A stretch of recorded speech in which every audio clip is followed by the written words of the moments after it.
Hello everyone and welcome to Sly Spy Gaming. Gotham Knights has been out for a bit now and has finally received an update. This update seems to hopefully cure some of the release woes that it had faced, leading to a ton of critical reviews of the game and ultimately hurting its release.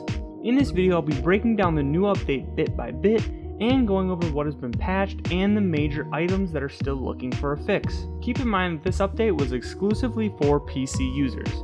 Console users can expect to see an update at a later date. So the patch starts with just some general fixes. Apparently there was a bug where enemies would become invincible during some premeditated crimes during their activity-specific animations.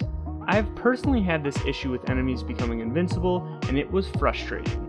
It would essentially make it impossible to beat some premeditated crimes, and it really did suck. They also fixed some UI issues, localization issues, and various keyboard and mouse issues. While they didn't go into much detail on what exactly they fixed on that end, know that if you had an issue with UI, localization, or keyboard and mouse issues, it should be good now. Additionally, they fixed some graphical settings not being applied properly.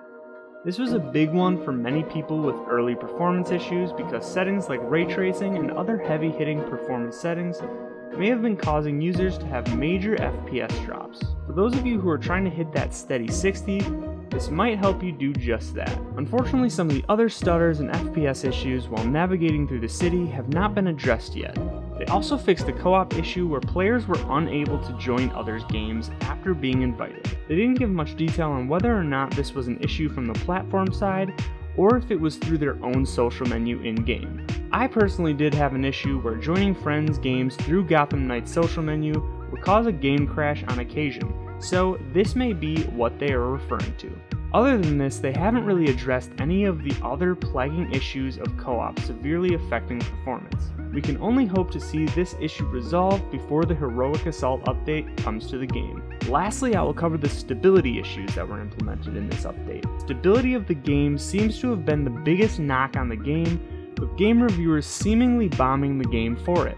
While the stability issues were definitely prevalent on release, Gotham Knights should have been a 7 out of 10 at its lowest, from what me and many of the other players of the game have seen. This isn't a time for my review of the game, so let's get back into the stability issues that have been fixed. The big one that they seem to have patched in this update is the various crashes throughout the game.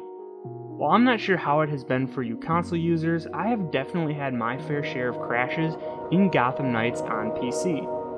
For me, it seemed to become more of an issue during the co-op experience, but I felt the sting of a crash or two during single-player bouts as well.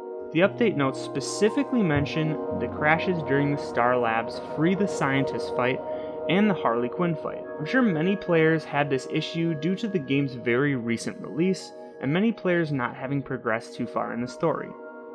Nevertheless, the reduced crashing is always a plus and is a sign towards figuring out what is causing these issues. They've also seemingly fixed an issue in which players with AMD cards would have crashes related to shadows. Gotham Knights developers finished the notes off with the fact that they are looking into compatibility issues with the NVIDIA Ansel as well. Let's not forget that they also mentioned that they're going to be rolling out a patch for console users as well, so stay tuned for that. Do you guys have any other issues that you've seen with Gotham Knights currently? Let's talk about it in the comments below and see if there have been any user fixes. If you enjoyed this video, make sure that you smash that like button. Also hit that subscribe button to get updated on your favorite games, and feel free to check out our library of other tips, tricks, how-tos, guides, top lists, and more. Until next time, this is Sly Spy Gaming, signing out.